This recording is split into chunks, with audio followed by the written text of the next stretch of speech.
ఆయన కృప మిమ్మల్ని ఆవరించునుగాక. ఆయన నామం మహిమార్థమై మీలో ఆయన యొక్క అమూల్యమైన రక్షణ, విలువైన రక్షణ, మీరు పొందుకున్న రక్షణ, ఆయన నామమును బట్టి పొందుకున్న ఆ అమూల్యమైన రక్షణ తుది వరకు, అంతము వరకు రక్షణలో నిలకడగా ఉండి కాపాడబడుటకు దేవుని కృప మీకు అనుగ్రహింపబడునుగాక. ఆమేన్, ఆమేన్.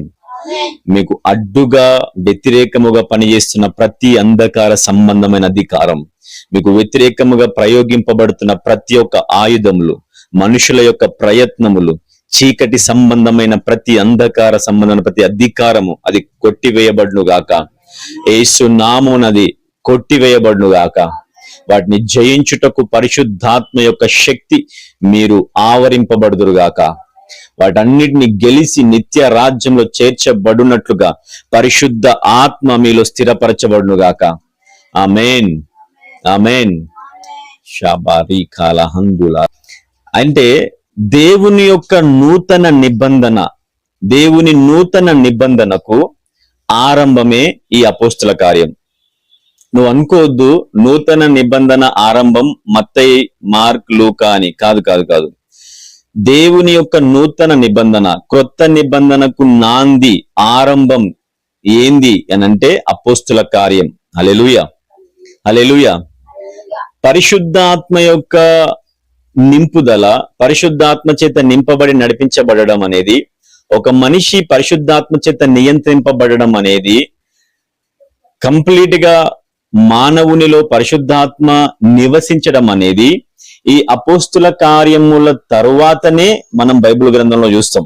అంటే మేడపైన గదిలో అపోస్తులు 12 మంది అపోస్తులతో పాటు మిగతా వాళ్ళు ఎంతమంది అయితే పరిశుద్ధాత్మ చేత నింపబడిన వాళ్ళై ఉన్నారో, ఆ పరిశుద్ధాత్మ చేత నింపబడిన వాళ్ళు పరిశుద్ధాత్మ చేత నడిపించబడుతూ వాళ్ళు దేవుని కొరకు కార్యం చేస్తున్నప్పుడు, అలా జరిగిన కార్యాలు అంతకు ముందు బైబిల్లో ఎక్కడ జరగని కార్యాలు. చేత నింపబడి మనిషి లోపట, మానవుల లోపట పరిశుద్ధాత్మ నివసిస్తూ ఉండడం అనేది, భూమిపైన ఒక మనిషి ఉన్న భూమిపైన ఉన్న మనుషులలో పరిశుద్ధాత్మ నివసించడం అనేది ఆరంభించబడిన దినములు ఇవే.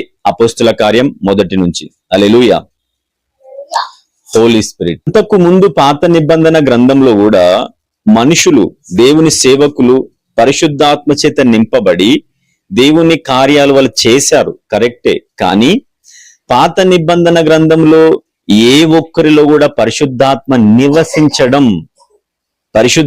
నివసించడం అనేది జరగలే.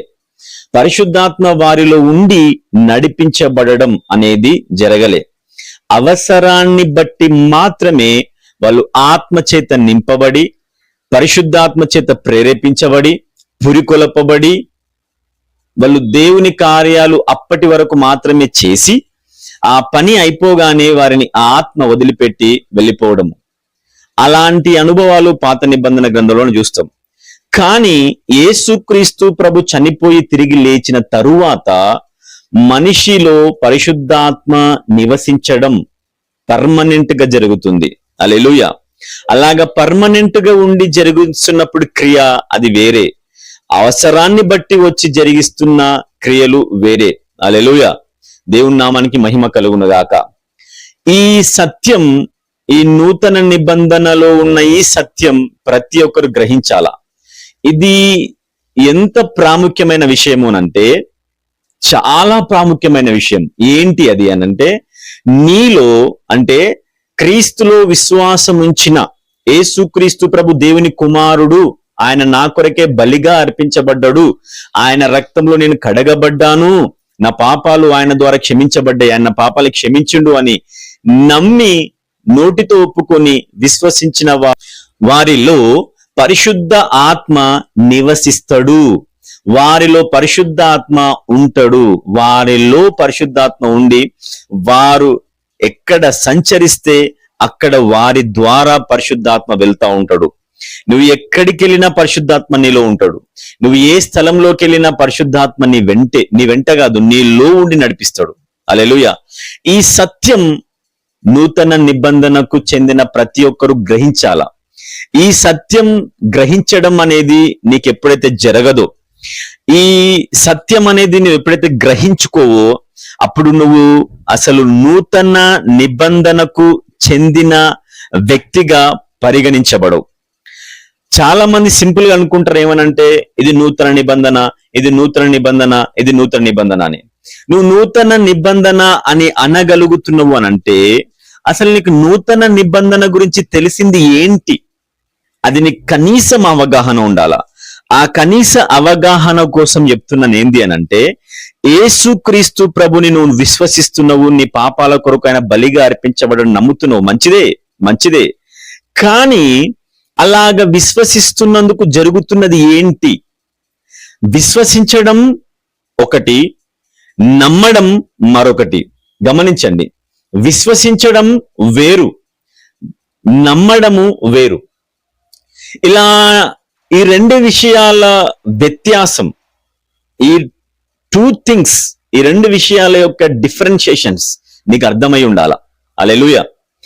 ఈ విషయాలు నీకు అర్థం అవ్వకపోతే అసలు నీకు నూతన నిబంధనకు సంబంధించిన దీవెనలు గాని, లేదా నూతన నిబంధనకు సంబంధించిన అధికారము గాని, నూతన నిబంధనకు సంబంధించిన వ్యవహారాలలో పాలిభాగస్తుడై ఉండడము గాని నీ వల్ల కాని పని,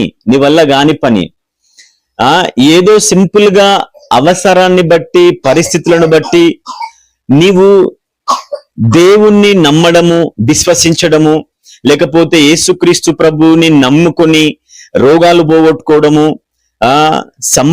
సంపాదించుకోవడము, ఆరోగ్యం సంపాదించుకోవడము, పిల్లల పెళ్లిళ్ళు చేయడము, వీటి కోసం కాదు నువ్వు నూతన నిబంధనలు చేర్చబడింది. హల్లెలూయా. గమనిస్తున్నారా? నూతన నిబంధనకి పాత నిబంధనకి చాలా వ్యత్యాసం ఉంది. పాత నిబంధన అది వేరు, కొత్త నిబంధన ఇది వేరు. మనం కొత్త నిబంధనకు సంబంధించిన వ్యక్తులం అని ఎంత సింపుల్ గా చెప్పేస్తారు అనంటే, అసలు దాని ఒరిజినాలిటీ, దాని నాణ్యత, దాని పవర్, దాని అథారిటీ అర్థం కూడా మాట్లాడడానికి ప్రయత్నం చేస్తారు. నేను చెప్పేది ఏంటనంటే, అది అర్థం చేసుకుంటే తప్ప ఆ నూతన నిబంధన యొక్క అధికారం నీ పైన పనిచేస్తుంది. అలాగా అర్థం చేసుకుంటేనే ఆ నూతన నిబంధన అనే ఒక నియంత్రణలోకి, ఆ అధికారంలోకి, ఆ నిబంధనలోనికి నువ్వు వస్తేనే నీ ద్వారా కొన్ని జరగాల్సిన క్రియలు ఖచ్చితంగా జరుగుతాయి. అయితే వినండి, ఈ అపోస్తుల కార్యము లోపట జరిగిన ఒక వింతైన సంఘటన, అది ఇంతకుముందు ఎప్పుడు జరగనిది, కని ఎరగనిది, విని ఎరిగినది. గమనించండి, కని ఎరగనిది, విని ఎరిగినది. యోవేలు ప్రవచనం ద్వారా ప్రవచింపబడింది, అందరిపైన ఆత్మను కుమ్మరిస్తా అని. అంటే అది చిట్ట ప్రతి శరీరులపైన ఆత్మను కుమ్మరిస్తానంటే యేసుక్రీస్తు ప్రభుగా రేపు వస్తాడు అంటే ఈ రోజు కుమ్మరింపబడడం అదిగా. హల్లెలూయా. యేసుక్రీస్తు ప్రభు రేపటి డేట్ లో వస్తున్నాడు అనంటే ఈ రోజు డేట్ లో అందరూ పరిశుద్ధాత్మ చేత నింపబడి అందరూ అన్య భాషలు మాట్లాడేస్తారు, అందరూ దేవుని చూస్తారు, అందరూ దేవుని కార్యాలు చేస్తారు. అది కాదు, అది దేవుని ఆత్మ ప్రతి శరీరం పైన కుమ్మరిస్తాను అని అంటే అవి అంత్యదినాలు, ఇవే అంత్యదినాలు. గమనించండి, పాత నిబంధన గ్రంథంలో ఇశ్రాయేలీలకు మాత్రమే పరిశుద్ధాత్మతో నింపబడము, ఇజ్రాయేల్ నుంచి ఏర్పరచబడ్డ వాళ్ళే పరిశుద్ధాత్మతో నింపబడి నడిపించబడి అవసరాన్ని బట్టి వెళ్ళిపోవడము. అలాగా యుగానికొక్కరు లేకపోతే తరానికొక్కరు మాత్రమే అలా ఉండేది. అబ్రహాం తర్వాత ఇస్సాకు, ఇస్సాకు తర్వాత యాకోబు, అంతకుముందు ఆ తర్వాత మోషే, ఆ తర్వాత యెహోషువ, కాలేబు. ఇట్లా ఒక్కొక్క తరానికి ఒక్కొక్క వ్యక్తిని దేవుడు ఉపయోగించుకొని నీతిమంతులు వాళ్ళు నిలబెట్టుకొని అవసరాన్ని బట్టి పరిశుద్ధాత్మను వారిలో ఉంచి పని చేసుకున్న తర్వాత ఆ ఆత్మ వారిని విడిచిపెట్టి వెళ్ళిపోవడం, ఇలాంటి పాత నిబంధనలు జరిగినాయి. అయితే ఈ యోవేలు ప్రవచన గ్రంథం, యోవేలు ప్రవచించిన ప్రవచనం ఏంటి అంటే చివరి దినాల్లో, అంత్య దినాల్లో. ఇప్పుడు చూడండి, మనం ఇజ్రాయిల్ శరీర సంబంధంలో చూస్తే మనం ఇజ్రాయిల్ కాము. ఒకవేళ ఆత్మ సంబంధమైన విషయాల్లో చూస్తే, ఆత్మ పరిధిలో మనం చూస్తే ఇజ్రాయేలీలమే, క్రీస్తుకు వారసులమే, మనం పరలోక సంబంధులమే మనం. కానీ శరీర రీత్యా చూస్తే మనం ఇండియన్స్, మన సిటిజన్ ఇండియన్ మనం. ఇంకో ఎక్కువ చూస్తే ఒకడు రెడ్డి అని, ఒక కమ్మ అని, కాపు అని, మాల అని, మాదిగా అని, ఇంకేదో కులాలు అక్కడ యాడ్ అవుతా ఉంటాయి. అయితే మనకి ఆ ఇజ్రాయేళ్లకు సంబంధమే లేదు. కానీ యోవేలు చెప్పిన ప్రవచనం ప్రతి శరీరం పైన నా ఆత్మను కుమ్మరిస్తా అని చెప్పిండు ఆయన. దేవుడు చెప్పిన మాటను ఆయన ప్రవచనంగా ఆయన మాట్లాడిండు. అయితే ఈ ప్రవచనాన్ని మనం విన్నాం ఇది, కానీ చూడలేదు ఎప్పుడు కూడా. కానీ చూడలేదు, మనము ఇప్పుడు చూసినాం. ఏంది తెలుసా? అది అపోస్తుల కార్యంలో మొదటి అధ్యాయంలో జరిగింది ఒక గొప్ప సంఘటన. ఏంది? అక్కడ మేడపైన గదిలో ప్రార్థిస్తుండగా ప్రతి శరీరి, అక్కడ ఉన్న ప్రతి ఒక్క శరీరం పైన పరిశుద్ధాత్మ కుమ్మరింపబడడం. తద్వారా అనేకులు, అక్కడ ఉన్న మేడపైన గదిలో ఉన్నవారు మాత్రమే కాకుండా అనేకులు ఇప్పుడు పరిశుద్ధాత్మ చేత నింపబడడానికి అవకాశం కలుగుతుంది. అక్కడెక్కడో వాళ్ళు నింపబడ్డం కాదు, ఇప్పుడు ఇండియాలో ఉన్న నేను పరిశుద్ధాత్మతో నింపబడ్డా, ఈ వాక్యం వింటున్న నీవు పరిశుద్ధాత్మతో నింపబడ్డవు. ఈ ఇండియాలో ఉన్న వాళ్ళే కాదు, పాకిస్తానే గాని, ఆఫ్ఘనిస్తానే గాని, ఇంకా ఏ దేశాలైనా సరే, లిమిట్ లేకుండా, సరిహద్దులు లేకుండా, ఎటువంటి సరిహద్దులు లేకుండా ప్రతి శరీరం పరిశుద్ధాత్మతో నింపబడ్డానికి అవకాశం ఈ చివరి దినాల్లో ఇప్పుడు మనం కలిగి ఉన్నాం. అందును బట్టి దేవునికి, యేసు నామానికి మహిమ కలుగును గాక. ఆమేన్. అయితే ఇలా పరిశుద్ధాత్మ చేత నింపబడడం అనేది ఎంత గొప్ప విషయము అనంటే, ఇది చాలా గొప్ప విషయం. అలాగా పరిశుద్ధాత్మ చేత నింపబడడం అనేదే ఇది నూతన నిబంధనకు ఒక ఏమంటారు, ఇది సాదృశ్యం. సింపుల్ గా చెప్పొచ్చు, నూతన నిబంధనకు సంబంధించిన వ్యక్తివా నువ్వు? అయితే నువ్వు పరిశుద్ధాత్మతో నింపబడ్డ వ్యక్తివి అని చెప్పు. నేను పాత నిబంధనకు సంబంధించిన వ్యక్తిని గాను, నేను అక్షరం కింద లేను, నేను శాపం కింద లేను, ఇప్పుడు యేసుక్రీస్తు ప్రభువులో కడగబడ్డా, నేను ఆయనలో విశ్వాసం ఉంచిన, ఇప్పుడు నేను విమోచింపబడ్డ వ్యక్తిని అని నువ్వు చెప్పగలుగుతున్నావా? నేను నూతన నిబంధన వ్యక్తిని, నేను నూతన నిబంధనకు సంబంధించిన వ్యక్తిని అని నువ్వు చెప్పగలుగుతున్నావా? అయితే నువ్వు ఇంకొక మాట కూడా దానికి జోడించవచ్చు. ఏం తెలుసా? నేను పరిశుద్ధాత్మతో నింపబడి నడిపించబడుతున్న వ్యక్తిని అని. హల్లెలూయా. నువ్వు పరిశుద్ధాత్మ చేత నింపబడి నడిపించబడే అనుభవంలో నువ్వు లేవా? అయితే నువ్వు నూతన నిబంధనకి నీకు సంబంధమే లేదు. ఖచ్చితంగా చెప్తున్నా, దీనికి మించిన వర్డ్ ఇంకొకటి లేదు. నువ్వు నూతన నిబంధన వ్యక్తివా? అయితే నువ్వు పరిశుద్ధాత్మ చేత నింపి నడిపించబడుతున్న వ్యక్తివే. ఒకవేళ నువ్వు పరిశుద్ధాత్మ చేత నింపబడి నడిపించబడే అనుభవంలో లేవా? అయితే నువ్వు శాపం అనే దాని కింద ఉన్నావు. ఇంకా నువ్వు నీ రక్తం పంచుకొని పుట్టిన నీ తల్లిదండ్రుల నుంచి వచ్చిన శాపం, లేకపోతే నీ జన్మ కర్మం, పాపం లోనే నువ్వు ఇంకా ఉన్నావు. ఆ కాడి ఇంకా నీ పైన పని చేస్తా ఉంది. ఆ దారిద్ర్యం అనే కాడి, ఆ శాపం అనే కాడి ఇంకా నువ్వు మోస్తూనే ఉన్నావు. అందుకే ప్రయాసపడి భారం మోస్తున్న సమస్త జనులారా నా యొద్దకు రండి, నేను మీకు విశ్రాంతిని కలిగేస్తాను అని ఆయన ఒక జాతికి సంబంధించిన మనుషుల్ని పిలవలా, ఒక మతానికి సంబంధించిన మనుషుల్ని ఆయన పిలవలే, ఆయన ఒక వర్గానికి సంబంధించిన మనుషుల్ని పిలవలే. సమస్త జనులారా అని పిలిచిండు ఆయన. సమస్త జనులారా, ప్రతి ఒక్కరు. ఒకవేళ ఈ మాటలు వింటున్న నీవు, అవును నేను ఇంకా పరిశుద్ధాత్మ చేత నింపబడలేదు కదా అని నువ్వు అనుకుంటున్నావేమో. అయితే నీకు ఇదే ఇన్విటేషన్, ఇదే నీకు ఆహ్వానం. సహోదరుడా, సహోదరి, ఒక్కసారి నువ్వు ఉన్న చోటనే ఒక్క మాట నువ్వు చెప్పగలుగుతావా? యేసుక్రీస్తు ప్రభువా, నువ్వు నా కోసమే మరణించు అని చెప్పగలిగితే నీవు పరిశుద్ధాత్మ చేత నింపబడి పరిశుద్ధాత్మ చేత నిర్వహించబడడానికి, నడిపించబడడానికి నీకు అవకాశం ఉంటది. నాతో పాటు ఒక్క మాట చెప్పు, యేసు ప్రభువా, నువ్వు నా కోసం మరణించావు, నీ పరిశుద్ధ రక్తం నా కోసం చిందించావు, నీ రక్తంలో నన్ను కడగండి, నీ అధికారాన్ని ఒప్పుకుంటున్నాను, నీ రక్తము ద్వారా నా పాపాలని కడగండి, నన్ను శుద్ధినిగా చేయండి, నీ వారసునిగా నన్ను చేయండి, నీ బిడ్డగా నన్ను అంగీకరించండి, నాలో మీరు ఉండండి ప్రభువా, నన్ను మీలో ఉంచండి. నీ అధికారాన్ని ఒప్పుకుంటున్నాను. నీ అధికారాన్ని ఒప్పుకుంటున్నాను. యేసు నామమున నేను ప్రార్థిస్తున్నాను. ఆమేన్. ఈ 2 మాటలు ఒకవేళ నువ్వు చెప్పగలిగినట్లయితే, నువ్వు సంపూర్ణంగా నమ్మి ఈ మాటలను చెప్పగలిగినట్లయితే, ఈ రోజు నుంచి నువ్వు పరిశుద్ధాత్మను పొందుకుని నడిపించబడ్డానికి నువ్వు అర్హత కలిగిన వ్యక్తివి. హల్లెలూయా. ఇది కన్ఫర్మ్ అవ్వడానికి నేను మా వచనం చూపించి వాక్యంలోనికి వెళ్తా డైరెక్ట్. ఏంటంటే రోమీలకు రాసిన పత్రిక 10వ అధ్యాయం 9వ వచనం. ఈ అపోస్తుల కార్యం పక్కనే ఉంటది. రోమీలకు రాసిన పత్రిక 10వ అధ్యాయం 9వ వచనం నేను చదువుతున్నాను, కొన్ని వచనాలు వినండి.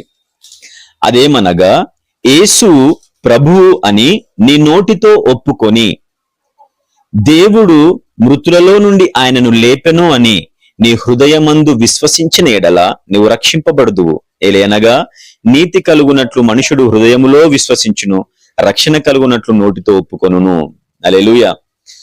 హృదయంలో విశ్వసించాలి, నోటితో ఒప్పుకోవాలి. నువ్వు రక్షింపబడతావు. అందుకే ఈ 2 మాటలు నీ నోటి ద్వారా నేను చెప్పించిన. 4వ అధ్యాయం అపోస్తుల కార్యం 4వ వచనంలో ఈ విధంగా రాయబడింది. ఏమని? వాక్యము విన్న వారిలో అనేకులు నమ్మిరి. చెప్పండి, నమ్మిరి. వాళ్ళు నమ్మారు.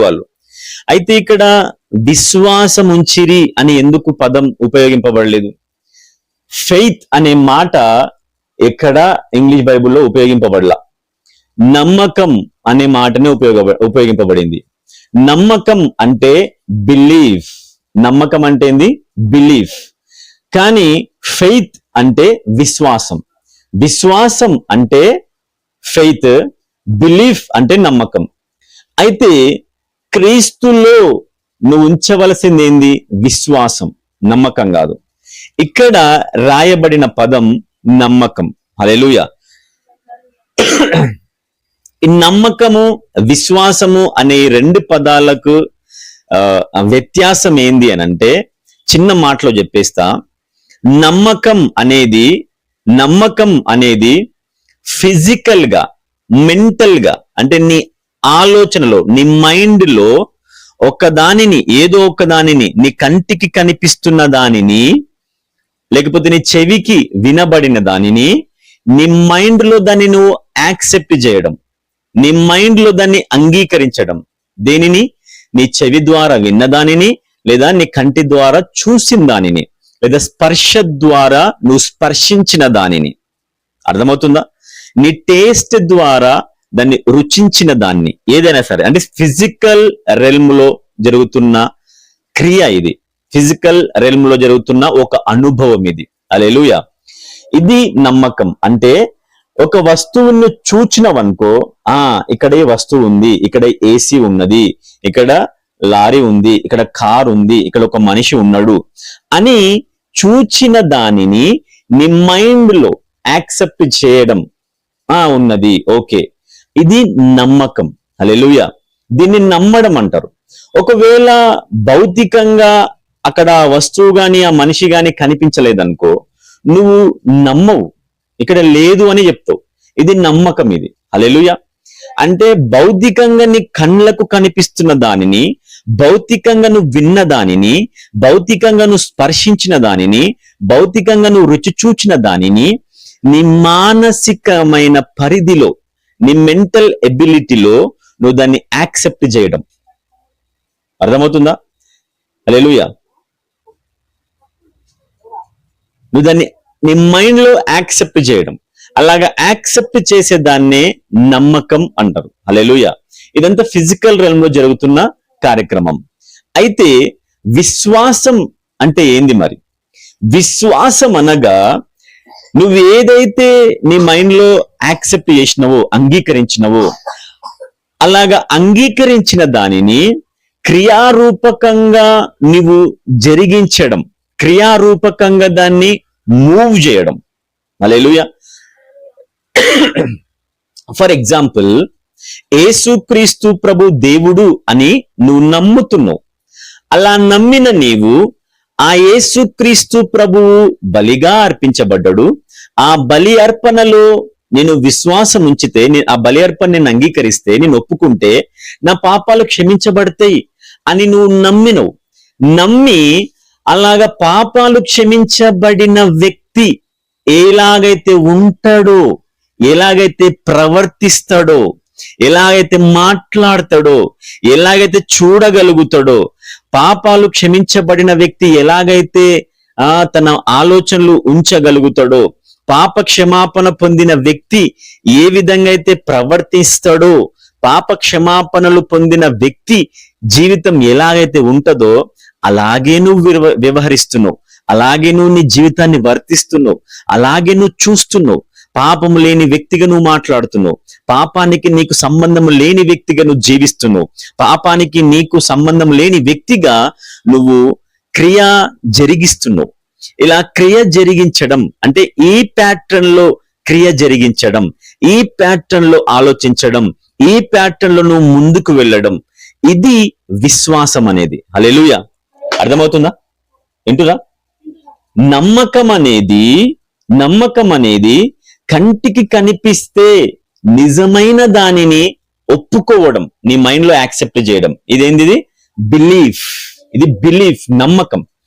కానీ నమ్మి అలాగే ఉండిపోయి ఎలాంటి మూమెంట్ లేకుండా, ఎలాంటి కార్యము జరిగించకుండా, నీ ఆలోచనల్లో మార్పులు రాకుండా, నీ ప్రవర్తనల్లో మార్పులు రాకుండా, నీ మాటల్లో, చూపుల్లో, వినికిడిలో, నీ లైఫ్ స్టైల్లో ఎలాంటి మార్పులు జరగకుండా నువ్వు అలాగే ఉండిపోయినావు అనంటే అక్కడ విశ్వాసము లేదు, ఫెయిత్ అనేది లేదు అని అర్థం. హల్లెలూయా. నీవు నమ్మినట్టుగా ముందుకు వెళ్ళి ఇంకొక అడుగు ముందుకేసి నువ్వు విశ్వాసంలో యాక్టివ్ గా పనిచేస్తున్నావు, విశ్వాసంలో నువ్వు మూవ్ అవుతున్నావు అనంటే, అంటే ఫర్ ఎగ్జాంపుల్ ఇవి అర్థం కానికి నేను 2-3 ఎగ్జాంపుల్ చెప్తా. ఏంటంటే ఇక్కడ యాకోబు ఒక స్ట్రాంగ్ వర్డ్ యూజ్ చేసిండు, చాలా బలమైన వర్డ్. అదేంటంటే యాకోబు పత్రిక 2వ అధ్యాయం 19వ వచనం నేను చదువుతున్నాను, మీరు వినండి. ఏంది అంటే దేవుడు ఒక్కడే అని నీవు నమ్ముచున్నావు, అలాగు నమ్ముట మంచిదే అని చెప్పి అక్కడికి ఆపకుండా నెక్స్ట్ ఏం చెప్తుందంటే దయ్యములను నమ్ముతున్నాయి, అలా నమ్మి వణుకుచున్నాయి అని చెప్పిండు ఆయన. ఈ మాట ఈ 2 లైన్లో ఈయన ఎంత పవర్ఫుల్ వర్డ్ యూజ్ చేసిండు ఇక్కడ అంటే, ఓ మనిషి, ఓ మానవుడా, దేవుని స్వరూపంలో నిర్మించబడ్డ ఓ మానవుడా, యేసుక్రీస్తు ప్రభు రక్తంలో కడగబడిన ఓ మనిషి, యేసు ప్రభుని దేవుడు అని ఒప్పుకుంటున్నావు కదా నువ్వు, మంచిదే. కానీ దయ్యాలు కూడా అలా ఒప్పుకుంటున్నాయి, నమ్ముతున్నాయి. దయ్యాలు కూడా నీవు నమ్ముతున్నావు, దయ్యాలు కూడా నమ్ముతున్నాయి. హల్లెలూయా. అలాగా నమ్మడం నీవు చేయడమే కాదు, దయ్యాలు కూడా నమ్ముతున్నాయి. నమ్మడమే కాదు, అవి వణుకుతున్నాయి కూడా, భయపడుతున్నాయి కూడా. గమనించండి, నమ్మకం అనేది నీవు ఉంచుతున్నావు, అదే నమ్మకం దయ్యాలు కూడా ఉన్నాయి, దయ్యాలు కూడా నమ్మకం ఉంది. అయితే నమ్మకం అనేది గ్రేట్ థింగ్ కాదు, నమ్మకం అనేది గొప్ప విషయం కాదు. నేను దాన్ని కంటిన్యూ చేస్తూ కొన్ని వచనాలు చదువుతున్నాను, వినండి. 20వ వచనం, వ్యర్థుడా.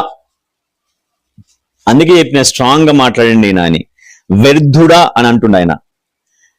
నమ్మకం మాత్రం ఉంచినోడు వ్యర్థుడు, వేస్ట్. హల్లెలూయా. నమ్మకం మాత్రం ఉంచినోడు వ్యర్థుడు. క్రియలు లేని విశ్వాసం నిష్ఫలమైనదని తెలుసుకొనగోరుచున్నావా? క్రియలు లేని విశ్వాసం. నమ్మకం అనేది ఒక స్టేజ్, ఇది మొదటి మెట్టు. ఈ మొదటి మెట్టు దగ్గర, అంటే ఒక మెట్టు దగ్గర నీవు ఉన్నావు, దయ్యాలు కూడా ఉన్నాయి. అంటే మనిషి కూడా ఉన్నాడా, దయ్యాలు కూడా ఉన్నాయి. మనిషి యేసుక్రీస్తు ప్రభు దేవుడని నమ్ముతున్నాడు, దయ్యాలు కూడా నమ్ముతున్నాయి యేసుక్రీస్తు ప్రభు దేవుడని. ఇప్పుడు దయ్యానికి మనిషికి తేడా ఏం లేదు ఇడా. నేను నమ్ముతున్నావా అంటే నమ్ముతున్నా, దయ్యాన్ని పట్టుకుని నువ్వు నమ్ముతున్నా అంటే దయ్యము నమ్ముతుంది, మనిషి కూడా నమ్ముతున్నాడు. అంటే మనిషికి దయ్యానికి వ్యత్యాసం లేనిది. ఒక క్రియ, ఒక లెవెల్ ఉంది, అదే నమ్మకం. కానీ ఈ నమ్మకం అనే ఈ లెవెల్ ఏదైతే ఉన్నదో, ఈ లెవెల్ లోనే నువ్వు ఆన్నే ఉండిపోతే, అలాగా ఉన్న వాళ్ళని యాకోబు ఏమంటుండంటే వ్యర్థుడా, వేస్ట్ పర్సన్. హల్లెలూయా. వ్యర్థుడా. ఎందుకు వ్యర్థుడా అంటున్నాడు ఆయన? అలాగనడానికి కారణం ఏంది? క్రియలు లేని విశ్వాసం నిష్ఫలమైనది. క్రియలు లేని విశ్వాసం. పైననేమో నమ్మకం అని మాట్లాడుతూ దాని కిందికి రాగానే విశ్వాసం అనే వర్డ్ అనే పదాన్ని ఆయన ఉపయోగిస్తుంది. అక్కడ నమ్మకం అనేది ఒక లెవెల్, విశ్వాసం అనేది దానిపైన ఉన్న లెవెల్. ప్రతి ఒక్కరు యేసుక్రీస్తు ప్రభువే దేవుడని నమ్ముతారు. ప్రతి మనిషి యేసు ప్రభు దేవుని కుమారుడని నమ్ముతారు, ఒప్పుకుంటారు, అంగీకరిస్తారు. కానీ అలాగ నమ్మిన వ్యక్తిలో నెక్స్ట్ లెవెల్ ఉండాల్సింది ఏంటంటే విశ్వాసం అనేది పని చేయాల. విశ్వాసం అనేది ఆ మనిషిలో పని చేస్తే తప్ప ఆ మనిషి వ్యర్థుడా అనే అనుభవం నుండి ప్రయోజనకరమైన మనిషి, దీవించబడిన మనిషి, అనేకులకు దీవెనకరంగా ఉన్న మనిషి, దేవునికి మహిమకరమైన మనిషిగా ఆ మనిషి పరిగణించబడడు. అంటే నమ్మిన వ్యక్తి నమ్మినట్టుగా ఉండకుండా ఆ వ్యక్తి నెక్స్ట్ లెవెల్లోనికి వెళ్ళాలి. అయితే ఇక్కడ నేను మొదటిగా చెప్పిన ఆ ఫార్ములా వర్డ్ ని, మన బేస్ వర్డ్ ని ఇక్కడ అప్లై చేద్దాం. ఏంటంటే నమ్మకం మాత్రమే ఉంచడం అనంటే చూసి, విని, స్పర్శించి, అర్థం చేసుకొని మన మైండ్ లో దాన్ని అంగీకరించడమే నమ్మకం. అంటే దయ్యాలు యేసుక్రీస్తు ప్రభుని చూశాయి. దయ్యాలు యేసుక్రీస్తు ప్రభు యొక్క పవర్ ని అనుభవించినాయి. వాటికి తెలుసు, లూసిఫర్ కి తెలుసు యేసుక్రీస్తు ప్రభు అంటే ఏందో. ఎక్స్పీరియన్స్ చేశారు వాళ్ళు. Hallelujah. They have experience about Jesus Christ. Amen. అలాగే ఎక్స్పీరియన్స్ చేసినందుకు వాళ్ళ మైండ్ యాక్సెప్ట్ చేయగలుగుతుంది. యేసుక్రీస్తు ప్రభు దేవుడు. ఎట్లా వాళ్ళు ఏం ఎక్స్పీరియన్స్ చేసిర్రు? దయ్యం ఎట్లా అంగీకరిస్తుందని అంటే దానికి అంత తెలుసు.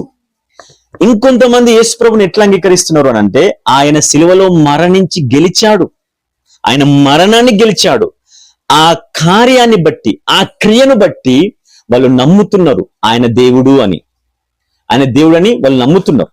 హల్లెలూయా. దాన్ని బట్టి దేవుని మహిమ కలుగును గాక. అలా నమ్మకూడదు అని అన్నట్లా, అలా నమ్మడం మంచిదే. అయితే అలా నమ్మిన వ్యక్తి నమ్మినట్టుగా ఉండిపోవద్దు. దయ్యాలు మాత్రం నమ్మినట్టుగా అలా ఉంటాయి, అంతే. అవి వ్యర్థమైనవి. అందుకే యాకోబు అంటున్నాడు వ్యర్థమైనవి. నీవు ఆ విధంగా ఉండకూడదు. మరి నువ్వు ఏ విధంగా ఉండాలి?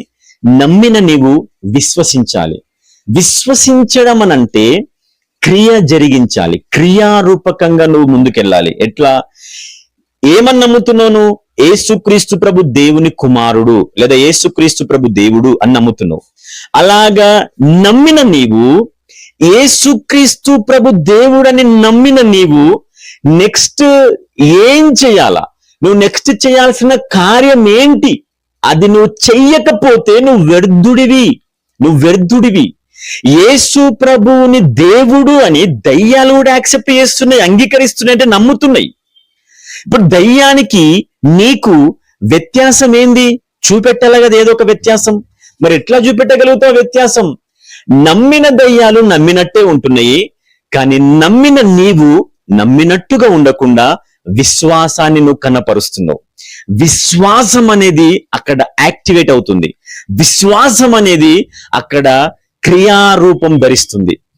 విశ్వాసం అనేది నీ లోపట యాక్టివేట్ అవ్వకపోతే, విశ్వాసం అనేది నీ లోపట ఆరంభించబడకపోతే నమ్మిన నీవు వ్యర్థుడివి.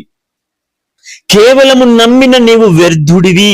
ఇది నేను చెప్పట్లా, వాక్యమే చెప్తుంది. యాకోబు రాసిన పత్రిక 2వ అధ్యాయం 19వ వచనంలో దయ్యాలు నమ్ముతున్నాయి, మరి నువ్వు నమ్ముతున్నావు. ఇద్దరికి వ్యత్యాసం ఏంటి?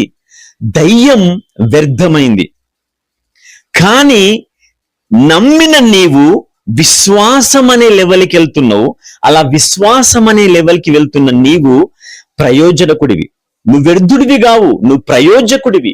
నువ్వు ఎట్లా ప్రయోజకుడివి, ఎట్లా ప్రయోజనమైన వ్యక్తివి? ఎట్లా అనంటే నమ్మకం మాత్రం ఉంచకుండా విశ్వాసం అనేది నీలో పనిచేస్తుంది. మరి విశ్వాసం అనేది నీలో పనిచేస్తున్నది అని అన్నప్పుడు ఆ విశ్వాసం నీలో పని చేస్తున్నదని నువ్వు ఎట్లా కన్ఫర్మ్ చేయగలుగుతావు? ఎలాంటి విషయాలను బట్టి నువ్వు కన్ఫర్మ్ చేయగలుగుతావు? మేస్త్రీల దగ్గర ఒక గుండు ఉంటది. ఏముంటది? గుండు, మెజరింగ్ టేప్. ఇటుకలు పెట్టినప్పుడు ఇటుకలన్నీ ఈక్వల్ గా ఉన్నాయా, కరెక్ట్ గా ఉన్నాయా లేదా అని చెక్ చేయడానికి ఆ గుండు పెట్టి అయినా చెక్ చేసుకుంటాడు. టైలర్స్ దగ్గర కూడా ఒక మెజరింగ్ టేప్ ఉంటది. ఇంజనీర్స్ దగ్గర మెజరింగ్ టేప్ ఒకటి ఉంటది. వాళ్ళ లెక్కలు బట్టి ఆ మెజరింగ్ టేప్ ని బట్టి వాళ్ళు కొలత కొలుస్తారు. కానీ నువ్వు ఎక్కడికి పో, ఫీట్ ఎంత ఉండాలో ఫీట్ అంతే ఉంటది. నువ్వు ప్రపంచం అంతా తిరిగినా ఫీట్, దాని డిస్టెన్స్, దాని లెంత్ అంతే ఉంటది. ఇంచ్ దాని లెంత్ ఎంత ఉండాలో అంతే ఉంటది. ఇండియాలో ఇంత ఉంటది, అమెరికాకి వెళ్తే ఇంత అవుతుంది అనేది ఉండదు కదా. అయితే నువ్వు ఎట్లా కన్ఫర్మ్ చేయగలుగుతున్నావు? ఫీట్ ఇంతే ఉంటది ఎక్కడ పోయినా అని, ఇంచ్ ఇంతే ఉంటది అని ఎట్లా కన్ఫర్మ్ చేయగలుగుతున్నావు? ఆ మెజరింగ్ స్కేల్ ని బట్టి, ఆ కొలమానాన్ని బట్టి, కొలమానం, గుండు, దాన్ని బట్టి నువ్వు కొలవచ్చు. అట్లా విశ్వాసం అనేది నువ్వు ఎట్లా కొలుసుకుంటావు?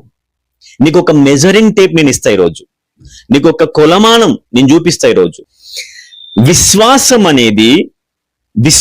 అనేది ఇక్కడ చదువుతున్నా, వినండి. 20వ వచనం, 19వ వచనం తర్వాత 20వ వచనం. క్రియలు లేని విశ్వాసం నిష్ప్రయోజనమైనది అని నువ్వు తెలుసుకోవాలి. క్రియలు లేని విశ్వాసం నిష్ప్రయోజనమైంది. నమ్మిన నీవు విశ్వసించాలా? విశ్వసిస్తున్నావు అనంటే అక్కడ ఎట్లా అర్థమైపోతుంది అనంటే నువ్వు క్రియారూపం ధరించాలా. నువ్వు క్రియరూపం ధరించగలగాలి అనంటే హౌ ఇట్ ఈస్ పాసిబుల్? ఎట్లా పాసిబుల్ అవుతుంది అనంటే నువ్వు పరిశుద్ధాత్మ చేత నింపబడితేనే క్రియారూపం నువ్వు ధరించగలవు. క్రియ అనేది జరుగుతుంది. హల్లెలూయా. నమ్మిన వ్యక్తి ఏమని నమ్ముతున్నాడు? యేసుక్రీస్తు ప్రభు దేవుడు అని నమ్ముతున్నాడు. అలాగా నమ్మి అలా ఉండిపోతే వాడు వ్యర్థుడు. అలాగా ఉండిపోకుండా నువ్వు క్రియారూపం ధరించాలి నీ నమ్మకం అనంటే, అలా క్రియారూపం ధరిస్తే తప్ప నీవు విశ్వాసం అనే లెవెల్లోకి నువ్వు వెళ్ళవు. అయితే విశ్వాసం అనే లెవెల్లోనికి నువ్వు వెళ్ళినవు అనంటే నువ్వు కార్యం జరిగిస్తావు. ఏందా కార్యం అనంటే ఇంతకుముందు చెప్పినా కదా, యేసు ప్రభు బలిగా అర్పించబడ్డాడు నా పాపాల కొరకని. అలాగా నమ్ముతున్నావు నువ్వు. అది జరిగిన సంఘటన, జరిగిపోయిన దానిని నువ్వు నమ్ముతున్నావు. అలాగా నమ్మిన నీవు ఇప్పుడు పాపాలు క్షమించబడిన వ్యక్తి ఏ విధంగా ప్రవర్తిస్తాడో నువ్వు ఆ విధంగానే ప్రవర్తించాలి. హల్లెలూయా. నువ్వు యేసు ప్రభు దేవుడు, దేవుని కుమారుడు, ఆయన పాప పరిహారార్థ బలిగా అర్పించబడ్డాడు అని నమ్ముతున్నావు. అలాగే నమ్మిన నీవు ఇప్పుడు విశ్వాసం అనే లెవెల్లోనికి వెళ్ళాలా. అలా విశ్వాసం అనే లెవెల్లోనికి నువ్వు వెళుతున్నావు అని అంటే వాట్ ఈస్ ద ప్రూఫ్ ఏంటి అనంటే పాపము లేని వ్యక్తి ఏ విధంగా ప్రవర్తిస్తాడో ఆ విధంగా నువ్వు ప్రవర్తించగలగాల. నువ్వు పాపము లేని వ్యక్తిగా, పరిశుద్ధుడిగా నువ్వు ప్రవర్తించట్లేదు, పరిశుద్ధుడిగా నువ్వు మాట్లాడట్లేదు, ఒక పరిశుద్ధమైన వ్యక్తిగా నువ్వు చూడట్లేదు, ఒక పరిశుద్ధమైన వ్యక్తిగా నువ్వు ఆలోచించట్లేదు అనంటే నువ్వు విశ్వాసివి కావు. నువ్వు బిలీవర్ అంతే, ఒక నార్మల్ బిలీవర్. నేను ఎవరితోనా మాట్లాడుతున్నప్పుడు, ఇద్దరం మాట్లాడుకుంటున్నప్పుడు నా ఎదుటి వ్యక్తి నాకు ఒక మాట చెబుతూ ఒక థర్డ్ పర్సన్, మూడవ వ్యక్తి గురించి ఒక మాట మాట్లాడుతున్నాడు. ఏమని? అన్నా మనోజన్న, పలానా అంకుల్ నాకు తెలుసు, ఆ అంకుల్ మంచి బిలీవర్. ఆ ఆంటీ నాకు తెలుసు, ఆంటీ మంచి బిలీవర్ అని నేను మనసులో అనుకుంటా. మంచి బిలీవరా? ఓకే, దాన్ని బట్టి దేవునికి స్తోత్రం. మరి నెక్స్ట్ లెవెల్ ఏంది అని నేను వాళ్ళని అడగా. అది చాలా తక్కువ మందికి అడుగుతా. ఇట్లా అంటే నమ్మడం అనేది నువ్వు ఆడికే ఆగిపోయినావు అనుకో, నువ్వు వ్యర్థుడిగా వాక్యం చెప్తుంది. బిలీవర్, మంచి బిలీవర్ అంటే బిలీవర్లు మంచి బిలీవరు, చెడ్డ బిలీవర్లు ఉంటారు. అట్లా కూడా ఉంటారా? నాకు తెలీదు. ఓకే, అయితే యేసు ప్రభుని దేవుడని నమ్మిన వాళ్ళు మంచి బిలీవర్, యేసు ప్రభు దేవుడు కాదు అని నమ్మిన వాడు చెడ్డ బిలీవర్. ఏమో నాకు తెలియదు, నేను జస్ట్ డిస్కషన్ అంతే, ఒక మాట చెప్తున్నా. అంటే దయ్యాలు కూడా యేసు క్రీస్తు ప్రభు దేవుడు అని నమ్ముతున్నాయి కదా, అంటే అవి మంచి బిలీవర్సా? అట్లా చెప్పొచ్చా? అయితే దయ్యాలు యేసుక్రీస్తు ప్రభు మంచి బిలీవర్స్ అని నమ్మినప్పుడు వాటికి ఒక హోదా అయ్యాల్సిందే మనం. అంటే ఎంత సింపుల్ గా మాట్లాడేస్తాం మనం, కొన్ని మాటలు ఆలోచించం, అసలు పదాలకి అర్థం కూడా తెలియదు మనకి. వాక్యం ఏం చెప్తుంది, వాక్యంలో ఉన్న ఒక్కొక్క వర్డ్ మనం మెడిటేట్ చేసుకుంటూ కూర్చుంటే మన జీవితం సరిపోదు, అసలు మన జీవితం సరిపోదు. ఈ నమ్మకము, విశ్వాసం, ఈ రెండు పదాల మీదనే ఈరోజు మనం మాట్లాడుకుని సెషన్ ని క్లోజ్ చేసుకుందాం. నేను కూడా వీటిపైనే చెప్పాలనుకుంటున్నా. నేను ఆలోచించి చెప్తున్నా ఇప్పుడు, అంటే ఆలోచించి వాంటెడ్ గా చెప్తున్నా. అంటే దీన్ని ఏమంటారు? బోధించడం. This is not a preaching, this is a teaching. Hallelujah. ఇది ప్రసంగించడం కాదు, ఇది బోధించడం. ఇది గమనిస్తున్నారా? మనం పోయిన క్లాసెస్ లో, పోయిన బైబిల్ స్టడీలో మనం అటుపోయిన వారం, అంతకు ముందు వారం ఏదో ఒక రోజు ఇది ధ్యానం చేసుకున్నాం. ఇది బోధించడము, ప్రకటించడము, మాట్లాడడము. ఆమేన్. ఈ రోజు నేను బోధిస్తున్నా, ప్రకటించట్లేదు, బోధిస్తున్నా. విశ్వాసం, నమ్మకం అనే మాట మీద మాట్లాడుతున్నా. అయితే ఆ అంకుల్ మంచి బిలీవర్ అని చెప్తాడు. ఏం నమ్ముతుండ ఆయన? ఏం నమ్ముతున్నాడని చెప్పి తమ్ముడు బిలీవర్ అని చెప్తున్నానంటే, ఆ అంకుల్ నమ్మేది ఏంటి? యేసు ప్రభు దేవుడు అని నమ్ముతున్నాడు. అంటే మంచి బిలీవర్ అని అంటే ఆయన ఏం నమ్ముతున్నాడు? అంకుల్ యేసు ప్రభు దేవుడు అని నమ్ముతున్నాడు. అయితే యేసు ప్రభు దేవుడు అని నమ్ముతున్నాడు కాబట్టి ఆయన మంచి బిలీవర్. అయితే ఇప్పుడు దయ్యాలు కూడా యేసు ప్రభు దేవుడు అని నమ్ముతున్నాయి. నమ్మడమే కాదు, అవి వణుకుతున్నాయి కూడా. వాక్యం చెప్తుంది వణుకుతున్నాయి కూడా, యాకోబు అంటున్నాడు. అంటే ఇప్పుడు ఇవి కూడా మంచి బిలీవరేనా? మేబీ మంచి బిలీవర్ అయ్యుండొచ్చు, మంచి బిలీవర్సే. ఇద్దాం కాసేపు, కొంచెం వరకు ఆ టైటిల్ ఇచ్చేద్దాం వాటికి కూడా. అయితే నువ్వు మంచి బిలీవర్ దగ్గరనే ఉండిపోయినావు అనుకో, అక్కడ యాకోబు ఇంకొక మాట అంటుండే, ఏమని? వ్యర్థుడా, వ్యర్థుడా, వ్యర్థుడా. గట్టిగానే చెప్తుండ ఆయన, మామూలుగా కాదు, ఖండితంగా చెప్తున్నాడు, ఖచ్చితంగా చెప్తున్నాడు. అలాగే చెప్తూ దాన్ని కంటిన్యూషన్ చేస్తే ఏమన్నాడు? నీ నమ్మకం అది క్రియారూపం ధరించాలా. నీ నమ్మకం క్రియారూపం ధరించాలా. క్రియారూపం ధరించడం అంటే ఎట్లా అనంటే, ఇంతకుముందు చెప్పినా కదా, పాపంలో ఉన్న నీవు యేసు ప్రభు నా కొరకు బలిగా అర్పించబడ్డని నమ్మినవు, అది నమ్మకం. అలాగ నమ్మిన తరువాత నీవిప్పుడు పరిశుద్ధపరచబడ్డావు, నీ పాపాలు క్షమించబడ్డాయి, నువ్వు కడగబడ్డ వ్యక్తివి. అలా కడగబడిన నీవు కడగబడిన వ్యక్తిగా నేను ప్రవర్తించాలా. ఒకవేళ నువ్వు కడగబడిన వ్యక్తిగా నువ్వు ప్రవర్తించట్లేదు అనంటే నీవు విశ్వాసివి కావు. ఇదే మాటని ఇంకొక డైరెక్షన్ లో చెప్తా, వినండి, అర్థం చేసుకోండి. ఇది మీకు ఉపయోగపడుతుంది. అంటే ఇది కూడా ఉపయోగపడుతుంది, ఇది కూడా ఉపయోగపడుతుంది. ఎట్లా అనంటే, నా దగ్గరికి ఒక వ్యక్తి, ఇది యథార్థం అంటే జరిగిన ఒక అనుభవం ఏందనంటే, నాకు తెలిసిన ఒక అబ్బాయి వాళ్ళ ఫాదర్ని నా దగ్గర తీసుకొచ్చిండు. ఆయన కాలికి ఒక పుండు అయింది. పుండు అంటే మామూలుగా కాదు, భయంకరంగా, మొత్తం అంతా చెడిపోయింది. ట్రీట్మెంట్ చేసినా కానీ అది సెట్ అవ్వట్లేదు, అది అంతా ఇట్లా భయంకరంగా అయిపోయింది. అది ట్యూబ్ వాడుతున్నాడు, ఇంజక్షన్లు ఇచ్చిండు, యాంటీబయాటిక్, చాలా రోజులు అయిందంట. మినిమం ఒక 10 to 15 days అయిపోయిందన్న, అసలు ఏం అవ్వట్లేదు, అకస్మాత్తుగా అయిపోయిందని చెప్పి నా దగ్గర తీసుకొచ్చిండు. వాళ్ళు చాలాసేపు మాట్లాడారు పుండు గురించి నా ముంగట, చాలాసేపు డిస్కషన్ చేశారు. కానీ నేను వాళ్ళు చెప్పింది ఏది నేను యాక్సెప్ట్ చేయట్లే. నేను వింటున్నా అంతే, నేను జస్ట్ వాళ్ళు చెప్పిన మాటలు వింటున్నా. విన్న ప్రతి మాటను నేను వింటున్నా అంతే, నేను దాన్ని ఒప్పుకోవట్లే, నేను దాన్ని నా మైండ్కి ఎక్కించుకోవట్లే. ఈవెన్ ఒకవేళ వాళ్ళు చెప్పిన మాటలన్నీ చూస్తే, ఆ పుండు పరిస్థితి చూస్తే నమ్మాలి, ఇదంతా భయంకరంగా ఉంది పరిస్థితి దీన్ని. కానీ ఆడ పుండు ఉన్నదాన్ని, ఆ గాయం ఉన్నది అని చెప్పి వాళ్ళు నమ్ముతున్నారు. నేను కూడా నమ్ముతున్నాడు గాయం ఉన్నదని. నేను నమ్మట్లేదని చెప్తలేదు, నేను కూడా నమ్ముతున్నా. కానీ నేను విశ్వాసం కూడా ఉంచుతున్నా. ఏమని విశ్వాసం ఉంచిన తెలుసా? ఆ కాలుకున్న గాయం మానిపోయింది అని. మీకు అర్థమవుతుందా పాయింట్? వీళ్ళేమో గాయాన్ని మాత్రమే చూస్తున్నారు, చూసి నమ్ముతున్నారు ఆడ గాయం ఉందని. తప్పులేదు, ఓకే, వాళ్ళ ఆడి వరకు ఉండాలి, మంచిదే. కానీ వాళ్ళు విశ్వాసం అడ అప్లై చేయట్లే. నమ్మకం అడ పనిచేస్తుంది కానీ విశ్వాసం అడ పని చేయట్లే. కానీ నాలో విశ్వాసం అడ పనిచేసింది. నేను ఒక్కటే మాట అన్నా, ఈ పుండు, ఈ గాయం ఒక 4 or 5 days లేదా 1 week తర్వాత ఇది నీకు కనబడదు. నేను ఆల్రెడీ నయమైపోయిన కాలుని చూడగలుగుతున్నా, నేను చూస్తున్న నయమైపోయిన కాలుని అని నేను ఆ మనిషితో చెప్పిన. అది వాళ్ళకి అర్థమైందో లేదో నాకు తెలియదు, నాకు తెలిసి మ్యాక్సిమం అర్థం కాలేకుండొచ్చు. అంటే ఇది ఏదో సింపుల్ గా విశ్వాసంతో అట్లా చెప్పాలి, అది ప్రాక్టీస్ చేస్తే వస్తుంది కాదు కాదు కాదు. నువ్వు విశ్వాసి అయితే నువ్వు ఖచ్చితంగా ఇట్లనే మాట్లాడతావు.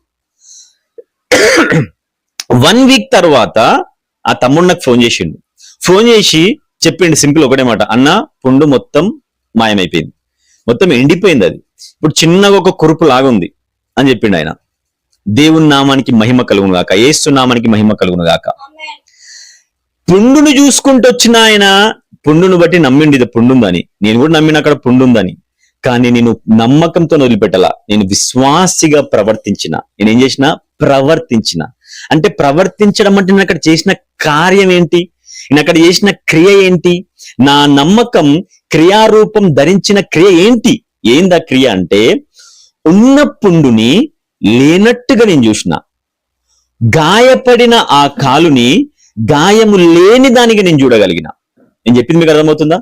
This is the faith, this is the faith. దేవుడు తగ్గిస్తాడు అని నమ్ము అంతే. కానీ విశ్వాసం, దేవుడు తగ్గించిండు, ఇది విశ్వాసం. ఒకవేళ ఈ మాట నీకు అర్థం కాలేదనుకో, అసలు నువ్వు క్రైస్తవుడివే కాదబ్బా. ఇంతకు మించి నేను ఏం గట్టిగా నేను మాట్లాడా. నేను ఇంకా మామూలుగా అన్నా, ఇక్కడ వ్యర్థుడా అంటుండే, వ్యర్థుడా. క్రియ చూపెట్టు. ఏంది క్రియ? క్రియ అంటే ఇప్పుడు నీకు ₹1,00,000 చెందయ్యు, లేకపోతే చర్చిలో పోయి కసునూకు, బాత్రూమ్లు అడుగు, ఇవన్నీ చెప్పట్లేదు నేను. విశ్వాసం. నువ్వు విశ్వాసివా అయితే క్రియ ఎక్కడుంది? క్రియ ఎక్కడుంది? నేను నమ్ముతున్న యేసుక్రీస్తు ప్రభు నా పాపాల నిమిత్తమై బలిగా అర్పించబడ్డాడని నమ్ముతున్నావు కదా, మరి క్రియ ఏది? అంటే క్రియ అంటే ఇప్పుడు నేనేం చేయాలా? పరిశుద్ధునిగా ప్రవర్తించు. అనారోగ్యం ఉన్నప్పుడు ఆరోగ్యవంతునిగా నువ్వు చూడు. హల్లెలూయా. ఇక్కడ ఈ మాటని ఉపయోగించి నేను నీకు ఒక కీ పాయింట్ నేను ఇస్తా, నువ్వు దీన్ని ఎట్లా ఉపయోగించుకోవాలనేది. ఫర్ ఎగ్జాంపుల్, నీ ఇంట్లోనే కానీ లేకపోతే నీ ఒంట్లోనే కానీ నీకు ఏమన్నా ఇబ్బంది వచ్చింది అనుకో, రోగం వచ్చింది అనుకో, అలా రోగివైన నిన్ను నువ్వు ఒక రోగిగా చూసుకోకు, ఆరోగ్యవంతునిగా నువ్వు చూడగలుగు, ఆరోగ్యవంతునిగా నువ్వు ప్రవర్తించగలుగు. అలాగా ప్రవర్తించడమే విశ్వాసం. అరే నాకు అనారోగ్యం ఉంది, నాకు రోగం ఉంది. రోగం ఉన్నమాట సత్యమే, అది నేను నమ్ముతున్నా, నువ్వు నమ్ముతావు, అది కరెక్టే. నమ్మకం దగ్గర ఆగిపోయటం కాదు కదా మనం విశ్వాసం అనే ఒక దాంట్లోనికి వెళ్ళిన వాళ్ళం మనం. కాబట్టి నువ్వేం చేయాలా? రోగివని నమ్ముతున్న నీవు ఆరోగ్యవంతునివి అన్నట్టుగా ప్రవర్తించు. అలాగ ప్రవర్తించిన వాడే విశ్వాసి. ఇప్పుడు నీకు అర్థమైందని నేను అనుకుంటున్నా. హల్లెలూయా. నేను ఇక్కడ ఇంకొక మాట ఎగ్జాంపుల్ గా చెప్పి నేను ముందుకు వెళ్తా. ఏందనంటే 2014లో మేము హౌస్ కన్స్ట్రక్షన్ చేయడానికి స్టార్ట్ చేసినాం. బోర్ వేసిన తర్వాత ఒక పాస్టర్ గారు వచ్చారు. ఆ పాస్టర్ గారి పేరు రెవరెండ్ బెంజమిన్ ప్రశాంత్ గారు. ఆయన మా జహీరాబాద్ ఏరియా సైడ్ చాలా గొప్పగా వాడబడుతున్న దేవుని సేవకుడు. ఆయన బట్టి దేవుని రాజ్యం బహుబలంగా కట్టబడుతుంది. ఆయన బట్టి దేవుని మహిమ కలుగును గాక. అలాంటి సేవకులతో నాకున్న పరిచయాన్ని బట్టి దేవునికి స్తోత్రం కలుగును గాక. అయితే అలాంటి సేవకుడు వచ్చిండు. ఆయన వచ్చిండు ఇంటికి వచ్చి, ఆయన నాకు ఫిజికల్ గా కూడా ఆయన రిలేటివ్ కూడా అవుతాడు, మామ అవుతాడు ఆయన. అయితే ఆయన ఇంటికి వచ్చి క్యాజువల్ గా మాట్లాడుతున్నా, ఏంది మామ అసలు ఇంటి వైపు రావట్లేదు, ఇక్కడ పని అవుతుంది, నువ్వేం పట్టించుకోవట్లేదు. మా ఫాదర్ లేడు ఆ టైంలో, అంటే ఆయన చనిపోయాడు. ఎవరు లేరు కదా, నువ్వు కొంచెం వస్తే మాకు ధైర్యంగా ఉంటది కదా, రావచ్చు కదా మామ అని నేను అడిగిన.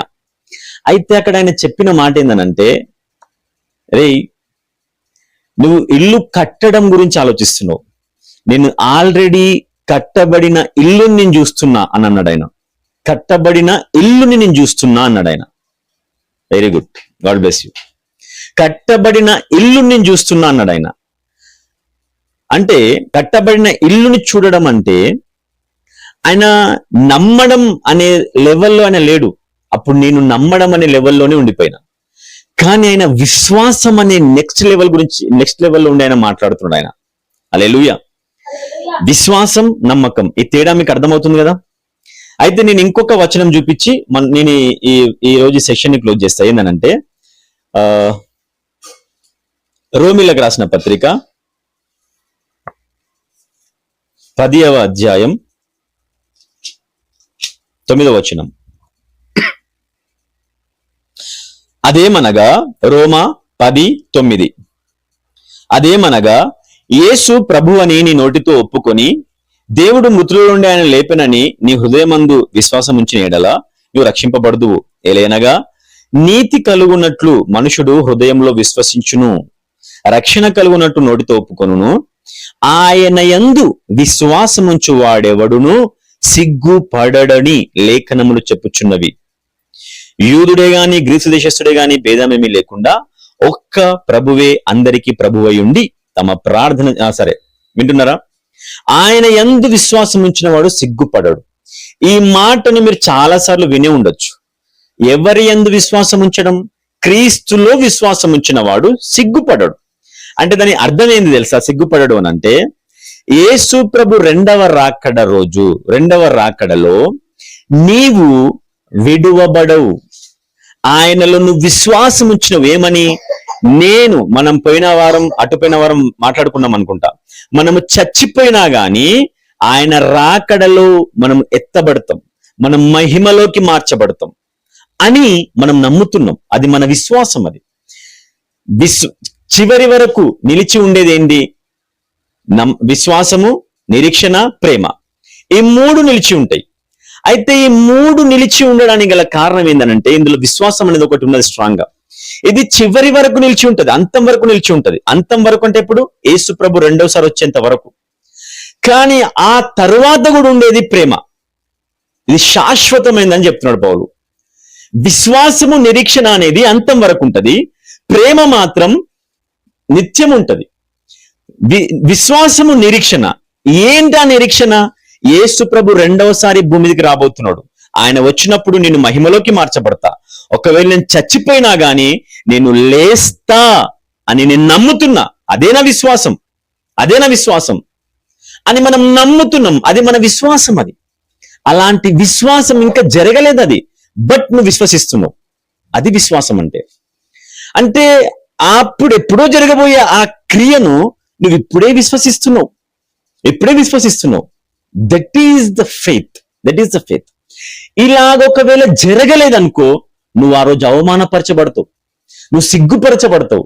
ఎందుకు? అరే ఇంత నమ్మినాం కదా, ఇంత ప్రకటించినాం కదా, ఇంత చేసినాం కదా, అసలు యేసు ప్రభు దేవుడే కాదంట, ఇంతగానో కష్టపడ్డమే అని అనడానికి వీలు లేనే లేదు. సహోదరుడా, సహోదరి, నువ్వు అలాంటి ఆప్షనల్ వర్డ్ నీ లోపల పెట్టుకునే ఛాన్సే లేదు అసలు. ఎందుకు తెలుసా? బ్లైండ్ గా నువ్వు ఖచ్చితంగా లేపబడతావు. అది మన విశ్వాసం, అది మన నిరీక్షణ. అంటే నువ్వు సిగ్గుపరచబడవు అని పౌలు ఉద్దేశం ఇక్కడ చెప్తుంది రోమిలకు రాసిన పత్రికలో. సిగ్గుపరచబడినది మన విశ్వాసం. అంటే నువ్వు నమ్మకం మాత్రం ఉంచితే అది వేరు, నువ్వు విశ్వాసం ఉంచితే నువ్వు సిగ్గుపరచబడవు. నువ్వు ఖచ్చితంగా సిగ్గుపరచబడవు. ఏదైనా సరే, అంటే విశ్వాసం అనేది క్రియారూపం ధరిస్తుంది. విశ్వాసం లేనిది క్రియారూపం ధరించదు. నేను నమ్ముతున్నా, అయితే నువ్వు వ్యర్థుడివి. నేను అక్కడ వాక్యాన్ని ఉపయోగిస్తున్నాను, నేను మిమ్మల్ని ఏమన్నట్లా. నేను నమ్ముతున్నా, అయితే నువ్వు వ్యర్థుడివి. నేను విశ్వసిస్తున్నా, అయితే నీవు దేవుని దృష్టిలో గొప్పోడివి, నువ్వు నీతిమంతుడివి. ఇక్కడ ఏమంటున్నాడు పౌలు రోమిలకు రాసిన పత్రికలో?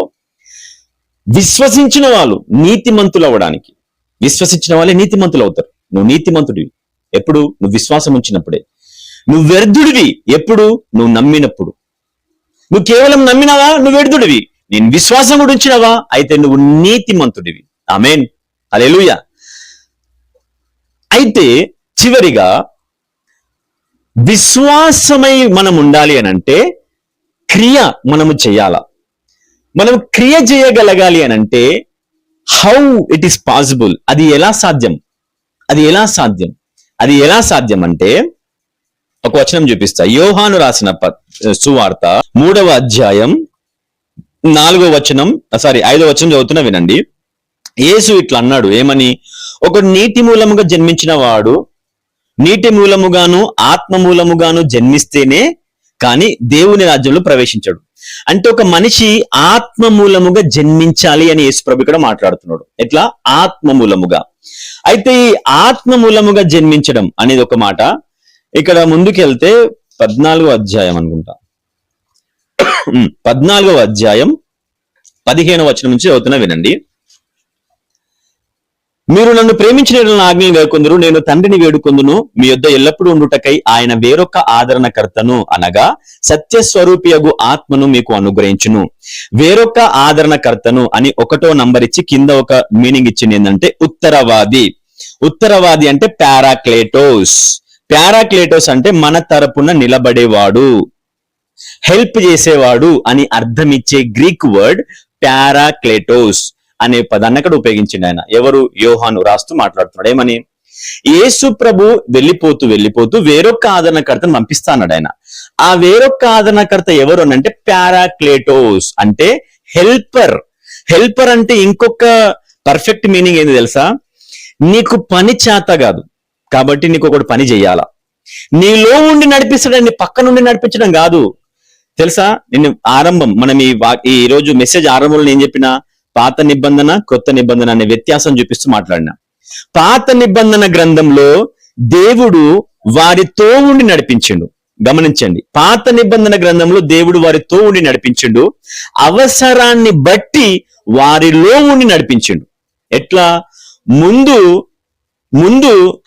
ఎర్ర సముద్రం ఉంది, వెనకాల సైన్యం ధర్ముతుంది. అప్పుడు దేవుడు మోషకు ఒక ఆలోచన ఇచ్చి నడిపించిండు. ఆ విధంగా అంటే ఇజ్రాయేలు ప్రజలను రాత్రిపూట అగ్నిస్తంభమై పగటిపూట మేఘస్తంభమై ముందు వెనక ఆయన ఉండి వాళ్ళని నడిపించిండు. కానీ వారిలో ఉండి నడిపించలే. మోషేలో కూడా దేవుడు ఉండి నడిపించలే.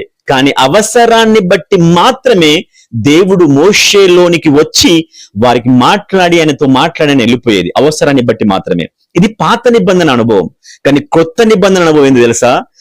ఆయన పర్మనెంట్ గా నీలోనే ఆత్మరూపిగా ఉండిపోతా ఉన్నాడు. ఆమేన్. ఇది నూతన నిబంధన యొక్క గొప్పతనం. ఈ నూతన నిబంధనలో నువ్వు ఉన్నావు అని అంటే నువ్వు పరిశుద్ధాత్మ చేత నింపబడ్డవు అని అర్థం. ఒకవేళ పరిశుద్ధాత్మ చేత నింపబడలేదు అని అంటే నువ్వు నూతన నిబంధనకు నీకు సంబంధం లేదు అని అర్థం. వీళ్ళు నమ్మిండ్రు, ఎవరు? పాత నిబంధన వాళ్ళు నమ్మారంతే, కానీ వాళ్ళు విశ్వాసం ఉంచలేకపోయారు. విశ్వాసం ఉంచిన వాళ్ళు క్రియ చేయగలుగుతారు. వీళ్ళు ఫిజికల్ గా విడిపించబడ్డ వాళ్ళై ఉన్నారు ఇజ్రాయేళ్లు, కానీ విడిపించబడినా గాని వాళ్ళు బానిసలుగానే ఆలోచించరు. వాళ్ళు విడిపించబడి కూడా బానిసలుగానే వాళ్ళు ఆలోచించారు. విడుదల పొంది స్వతంత్రులై ఉండి కూడా వాళ్ళు బానిసలుగానే ప్రవర్తించారు, బానిసలుగానే మాట్లాడారు, బానిసలుగానే చూడగలిగారు. కానీ యెహోషువ కాలేబులు మాత్రం అలాగా ఆలోచించలే. ఎందుకు తెలుసా? వాళ్ళు పరిశుద్ధాత్మ చేత నడిపించబడ్డ వ్యక్తులు. వాళ్ళు మోషే ఆ విధంగా ఆలోచించలే. ఎందుకు తెలుసా? వాళ్ళు పరిశుద్ధాత్మ చేత నడిపించబడుతున్న వ్యక్తి. కానీ వాళ్ళకంటే మనం గొప్పోళ్ళం, వాళ్ళకంటే మనం మరి శ్రేష్టమైన వాళ్ళం. ఎట్లా తెలుసా? మనం పరిశుద్ధాత్మ చేత నింపబడి నడిపించబడుతున్న వాళ్ళం, పరిశుద్ధాత్మ చేత నిర్వహించబడుతున్న వాళ్ళం. మనం నమ్మకం అని మాత్రమే కాదు, విశ్వాసం అనే దాంట్లో మనము క్రియ జరిగిస్తున్న వాళ్ళం. హల్లెలూయా. అలా విశ్వాసం అని క్రియ మనం జరిగిస్తున్నట్లయితే నువ్వు గొప్పవాడివి, నువ్వు నీతిమంతుడవు. నీతిమంతుడైన వాడే దేవునికి అలైన్మెంట్ ఉన్నవాడు, దేవునితో సరి సమానంగా, అంటే దేవునితో నిలబడిన వాడు. హల్లెలూయా.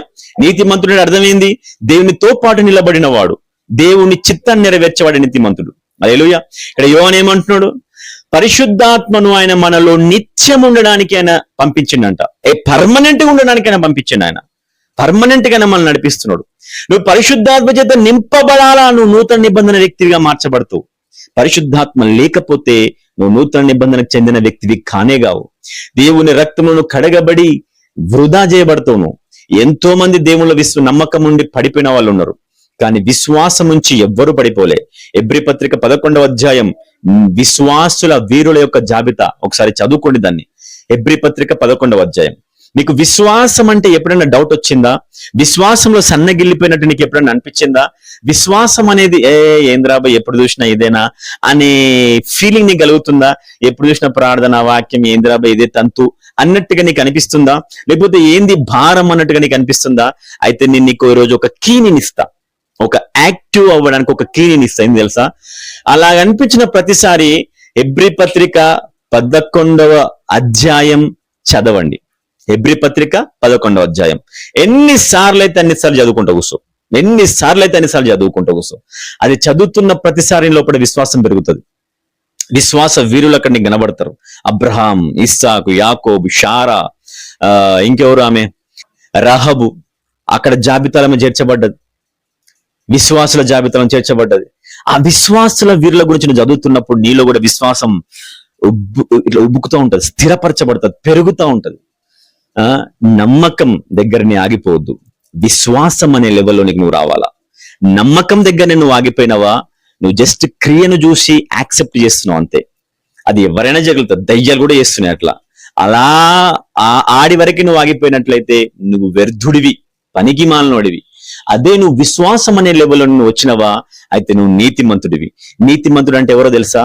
దేవుని చిత్తాన్ని నెరవేర్చేవాడు, దేవుని రాజ్యం స్థిరపరిచేవాడు, స్థాపించేవాడు, దేవుని కొరకు పనిచేసేవాడు, సమర్పింపబడినవాడు, దేవుని కొరకు వేరు చేయబడ్డవాడు. దేవుడు వాని యందు సంతోషిస్తాడు. నువ్వు అలాంటి స్థితిలో నువ్వు ఉండగలగాలి అని అంటే నువ్వు పరిశుద్ధాత్మతో నింపబడ్డ వ్యక్తివై ఉండాలా. నువ్వు పరిశుద్ధాత్మతో నింపబడ్డ వ్యక్తివైతే తప్ప నువ్వు విశ్వాసిగా పరిగణించబడలేవు, విశ్వాసిగా నువ్వు కార్యం చెయ్యలేవు, విశ్వాసిగా నువ్వు ఆలోచించలేవు, విశ్వాసిగా నువ్వు మాట్లాడలేవు. కొన్నిసార్లు నీకు అనిపిస్తుంది ఏమని, నేను విశ్వాసంలో సన్నగిల్లిపోతున్నానేమో అని. కరెక్టే. ఎందుకు తెలుసా? పరిశుద్ధాత్మతో నింపబడి నడిపించబడుతున్న ఆలోచన నువ్వు పోతావు, అప్పుడప్పుడు అది మర్చిపోతా ఉంటావు. కాబట్టి ఈ రోజు సెక్షన్ ఇక్కడితో క్లోజ్ చేసుకుందాం. పరిశుద్ధాత్మతో నింపబడి నువ్వు ఉన్నట్లయితే విశ్వాస క్రియలు నువ్వు చేయగలుగుతావు. విశ్వాస క్రియలు నువ్వు చేయగలిగితే తప్ప నువ్వు పరిశుద్ధాత్మ చేత నింపబడ్డ వ్యక్తివని పరిగణించబడదు. కాబట్టి మనం విశ్వాసులమై నిలబడినట్లుగా, విశ్వాసులమైన కార్యసిద్ధి జరిగినట్లుగా, పరిశుద్ధాత్మ చేత నింపబడినట్లుగా ప్రార్థనలో మనం